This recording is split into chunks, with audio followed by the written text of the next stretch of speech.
Welcome back. This is XL 10 Minute Leaders Live. My name is Graham Brown, joined by Ambika Devi, all the way from the US. Ambika, welcome to the show. Thank you so much, Graham. Which part of the US are you in I'm in today? Florida, so I actually just got out of the pool. Nice. I Yeah, guess it's it's hot. hurricane season in Florida, no? It's Now? rainy season. It's Right. yeah, you know, it's broadcast as hurricane season, but it's definitely rainy. But I have to say that the whole beginning of the year through spring was the most luscious, almost dry feeling here that I've Wow. ever experienced. It was gorgeous. So to have the rainy season, look, if it's coming in steady rain, I'd much rather have that than wind and hurricanes. But Okay. yes, we could get So that. you're happy. It gets a thumbs up. The Yes. Florida climate for 2021. All right, good. Well, we've got 10 minutes together, Ambika. Are you ready for this? I am. Let's do it. Let's do the business cards first. Do you have a business card? If so, what's on it? If not, what would be on it? I actually have several, but I haven't used them in a while because nobody to give a business card to. So what I use is a link tree. I'm sure you're probably familiar. Maybe not Mm-hmm. everybody is, but Linktree is a place where you can put all your links. And so, Yep. my YouTube, all Familiar. my Instagrams, etc. And it's at Linktree, which is That's fine. linktr You can dot give that at the ee. end, Ambika. I'm more interested in what actually you do as opposed to the links. Okay. I teach meditation, Mm-hmm. and I'm an astrologer Okay. and a Both coach. in the same package? Do they work Absolutely, together? they could be. Okay. They could be, Fantastic. although meditation is what I mostly speak about and teach about. And then Yeah. astrology is a tool that I use in my coaching business. Okay. I don't know if you're aware, today, well, at least for us, but tomorrow for you is World Youth Schools Day, according to the United Nations. They don't teach meditation at school. Well, they may do in some schools, but vast majority I of public schools, they don't, Yes, or they that's should true. do. How would you teach meditation to kids? Well, I started meditating at 6 at school. I went to a Quaker school. So every Wednesday morning, starting from first grade, we went to sit for 1 hour with the first through sixth graders. So we weren't told this is meditation. We weren't told you have to do anything specific. We just went to sit in a quiet, cool, comfortable space for an hour. And it became something really natural for me. Now, to teach meditation, which is actually a mission of mine, Graham, I want to teach meditation to everybody. I want to make it a tool that everybody can use before they begin any process. So in a school, when you come in the morning, some breathing, some sitting, some quiet and focus, and then get into it. And then to instill this kind of behavior in groups and organizations. Can you imagine if you went into a boardroom meeting and everybody sat down, exhaled, took a few breaths together, focused on what their goal was, how much more productive that meeting would be? And before a test, to get rid of the nerves, to get rid of everything that's confusing, to get everybody feeling confident, how much better all of those students would do. Why don't we do that then? I Why think is I it think not because this natural? I think the stigma of sitting and focusing like that may seem a little prayer-like, maybe to some people. Seems But religious. yeah, I've run into that all the time, Graham, that people think that yoga is religious based or a religion. Yeah, you can get religious about going to a gym or exercising or a habit that you have. But why not make that habit something like focusing, breathing, grounding, centering, and meditating and getting on the same page as everybody else? I think some people, myself included, have tried medication. That's plan B. Plan A, meditation. We've tried. I mean, I believe in it. The trouble is that the discipline of just quietening it down. I think for some people it comes a lot easier, that their brain is a lot quieter. But for me, and for sometimes maybe it's the type A, the entrepreneurs, those boardroom people who are meditating, and then they have that thought, which is, have I paid the gas bill? And then, that goes down the rabbit hole, and it's very hard to control that. Is that just a case of training, or, are there some people that can't meditate?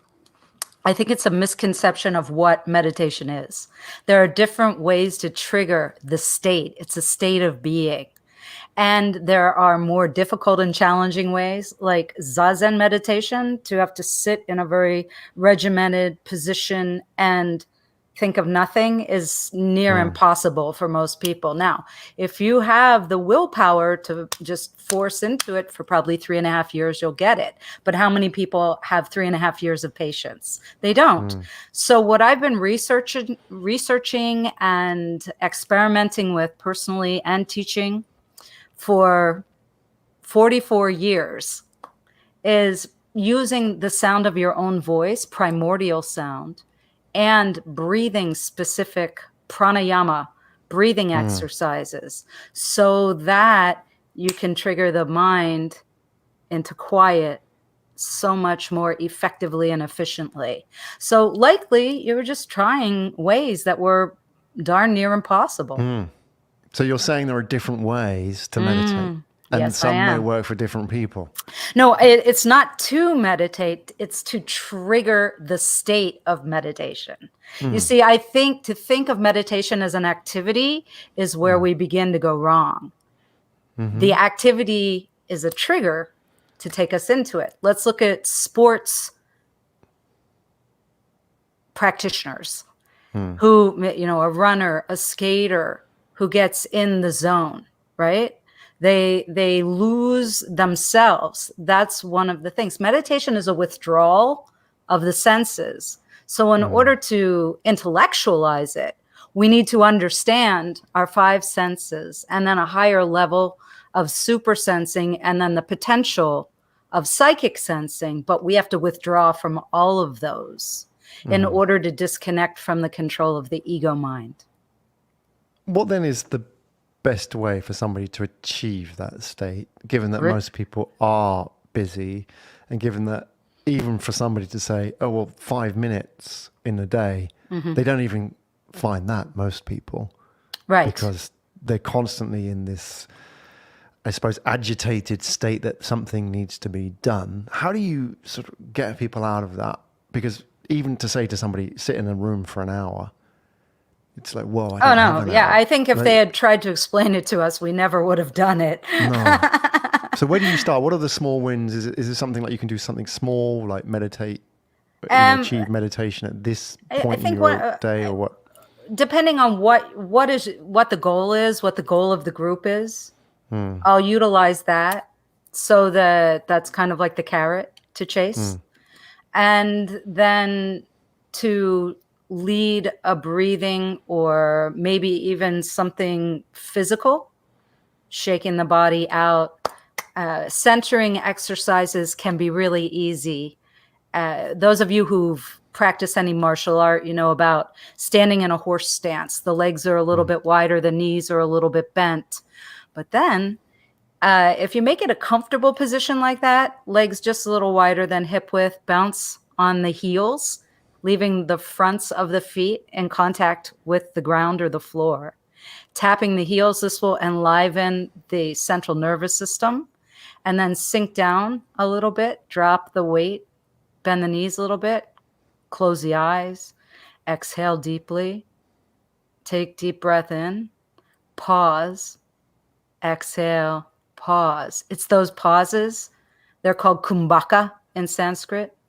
And those pauses are when the mind gets quiet. So as you begin to taste that a little bit, then you start to get the sense of, wow, I really can achieve this. But if you've never consciously stopped the sub-vocalization of the mind, then you can't fathom what it feels like.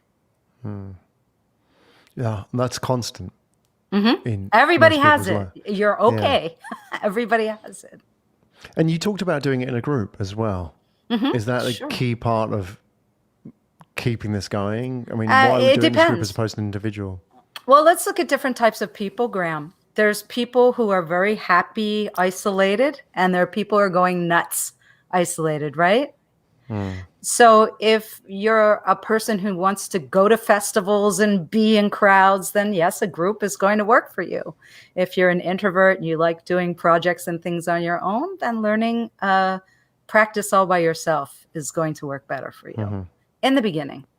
Ultimately, you should be able to sit down in any situation and drop yourself into this state of meditation. But this takes years of practice, lifetimes of practice, you could say. Yeah. And for you as well, Ambika, what's that like for your meditation? Do you, I mean, sure, some people assume that you're just kind of floating on a cloud and you've achieved this state of enlightenment, that, you know, that's how it is for the guru, if you like. But what's the reality for yourself in meditation on a daily basis? I encourage everybody to go and find situations where monks or the Dalai Lama answers this question, because any Swami, any great teacher, Lama, will giggle when you ask them, you know, are you enlightened, or, you know, do you have such a clear mind? Is it always like a lake?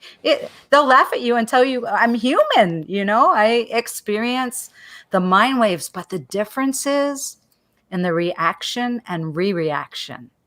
So if we're re-reactive, then we're constantly rolling back into the reaction and experiencing it again. But yeah, you get angry just like everybody else. Everybody does, but you're able identify to it and then neutralize it. Wonderful. Ambika Devi, everybody. Where do we find out more about you? You can find me on my Linktree. So that's really easy. If you're not familiar with Linktree, the link goes linktr.ee/my name, Ambika Devi, AMBIKADEVI. And you can also find me at ambikadevi.com. So my name, AMBIKADEVI.com. Ambika, thanks for joining us today. Thanks so much, Graham.